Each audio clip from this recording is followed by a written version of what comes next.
Okay, so hello guys, bali magandang araw sa inyo and welcome back again na naman sa ating channel at sa panibagong video tutorial na naman. So bali continuation nga lang pala ito dito sa ating motorcycle project, which is napakarami na nating nagawang vlog dito sa ating Motorstar na to So bali kung maaalala nyo dun sa last vlog nga pala natin, yan, kung mapapansin nyo mayroon tumutulong langis dito gawa ng mayroong crack itong ating timing gear cover.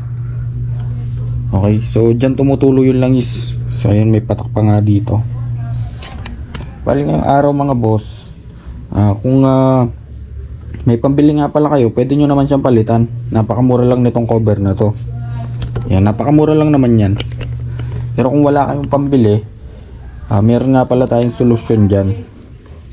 Pwede tayong gumamit nitong steel epoxy. Ayan. So pwede naman natin tapalan ng steel epoxy kung tayo ay nagtitipid. Pero sa panahon kasi ngayon, napakamura na lang nitong cover na to. Pero tulad nga ng sinabi ko, kapag wala tayong budget, pwede tayong gumamit nitong steel epoxy. Pangsamantagal. Okay, so baklasin lang natin to kasi sa loob natin siya babanatan para hindi halata na may tapal dito at malinis tignan. Ngayon mga boss, kung ganito yung motor nyo at wala kayong idea kung paano magbaklas ng ganito, at kung mapapansin nyo wala kayong nakikitang tornilyuhan dyan, yung tornilyo kasi nito is nandun sa kabila. Ikot tayo.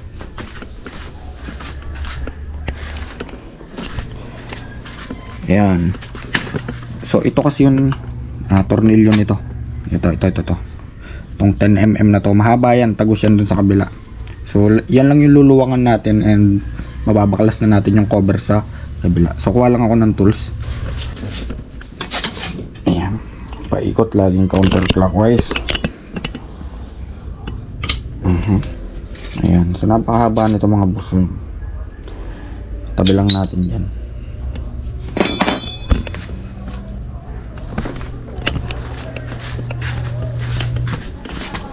Pwede na natin mahugot itong cover. So yun siya mga boss. Ito yung kanyang crack, nandito sa gilid hanggang dito pala. Tanggalin muna natin yung kanyang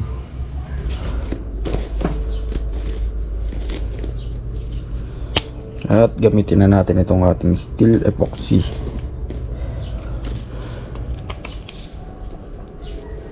Paghahaluin lang natin yung mga boss, konti lang naman yung kailangan natin. Basta saktong matapalan lang. Siguro pwede na yan. Yan, pwede na siguro to. Kasi maliit na crack lang naman. Ayan, ilak na natin. Paghaluan lang natin to. Kuha lang tayo ng, or dito na lang din siguro kasi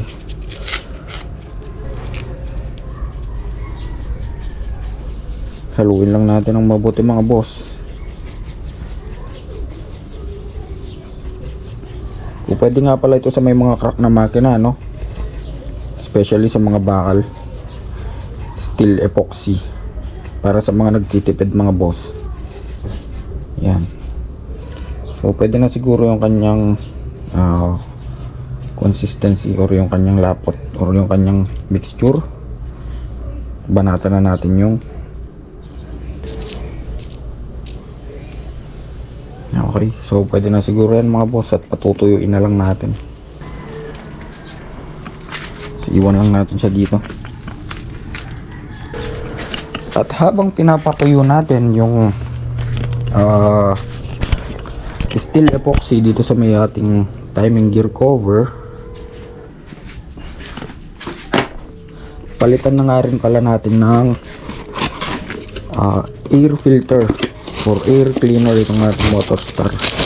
So meron nga pala akong nabiling air filter dito which is mushroom type. Ayan siya, mushroom type.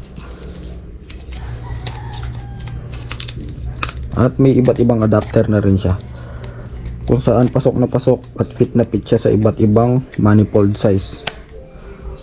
So yun, baklasin lang natin tong kanyang original na air cleaner.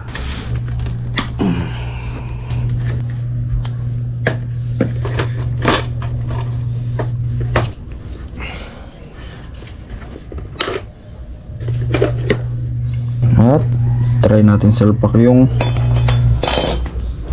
ating mushroom type na air filter or air cleaner. So ito na mga boss, bali tinanggal ko yung adapter kanina dito na rubber, and siya yung sinalpak natin dito sa may mismong air filter natin. So tinry natin siyang i-convert, and try ko lang siyang higpitan.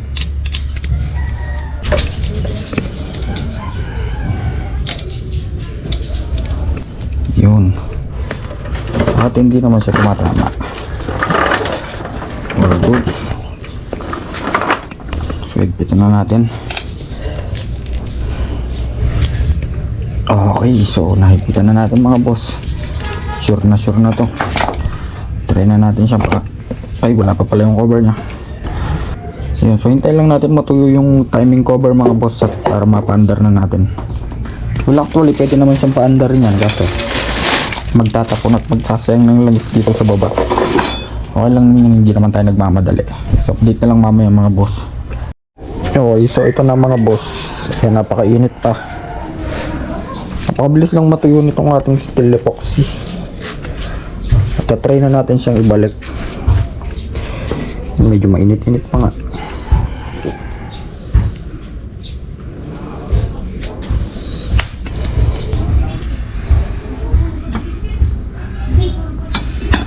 Okay, so yan mga boss, na ibalik na natin at try na natin siyang start. So ayan mga boss, kung mapapansin nyo, umaandar naman siya, and wala na siya sa tono, gawa nang nagkaroon siya ng air filter or air cleaner. Medyo nabibitin siya.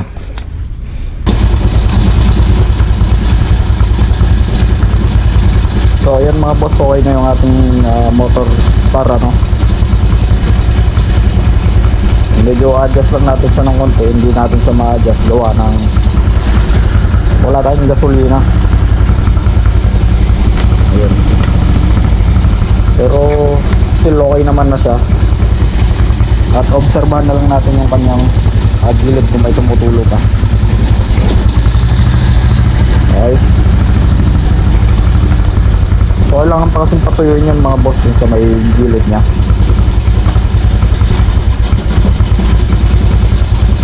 So bali hanggang dito na lang mga boss. Sana may natutunan kayo. At kung nagustuhan nyo ang video na to, so please like, share, and subscribe.